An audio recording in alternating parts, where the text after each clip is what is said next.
তিনি নং নৱগ্ৰাম বৰদবী অংগনবাড়ী কেন্দ্ৰত গমাৰিগুৰি শিশু প্ৰকল্প দৈয়াং চাকুলৰ উদ্যোগত বিশ্ব পৰিৱেশ দিৱস পালন।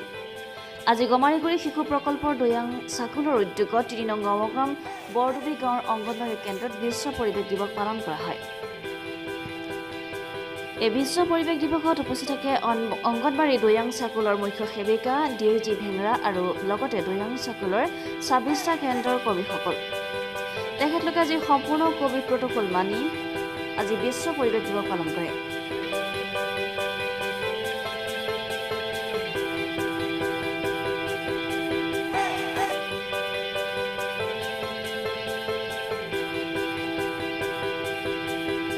দৈয়াং চাৰ্কুলৰ মুখ্য সেৱিকা মহোদয়া আৰু উপস্থিত আমাৰ দৈয়াং চাৰ্কুলৰ সমূহ অংগনবাড়ী কৰ্মীসকল, আমি আজি বিশ্ব পৰিৱেশ দিৱস উপলক্ষে যিখিনি নিয়ম পালন কৰিব লাগে, গছপুলি ৰুব লাগে, এইখিনি কৰি আমাৰ নিয়মমতে আমি দৈয়াং চাৰ্কুলৰ হৈ আমি সমূহ কৰ্মী আৰু আমাৰ মুখ্য সেৱিকা মহোদয়াৰ সহযোগত আমি এটি ৩ নং নৱগ্ৰাম অংগনবাড়ী কেন্দ্ৰত গছপুলি এটি আমি ৰোপণ কৰিলোঁ।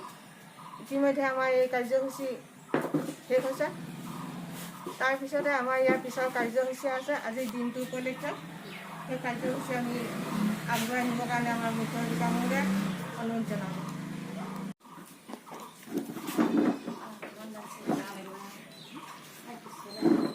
বাৰু আজি দৈয়াং চাৰ্কুলৰ সমূহ কৰ্মী সকলোকে মোৰ আন্তৰিক মই শ্ৰদ্ধা জ্ঞাপন কৰিছোঁ। আৰু আজি আমি সকলোৱে জানো ৫ জুন বিশ্ব পৰিৱেশ দিৱস, আৰু সেই উপলক্ষে আমি ইতিমধ্যে আমাৰ গছপুলি ৰোপণ কৰা হ'ল। আৰু আজি আমাৰ দৈয়াং চাৰ্কুলৰ এটা বিশেষ কাৰ্যসূচী আছে, আৰু সেয়ে হৈছে আমাৰ ওজনৰ সম্পৰ্কে। আৰু ইতিমধ্যে আমি ওজনৰ সম্পৰ্কলৈ আগুৱাই যাম।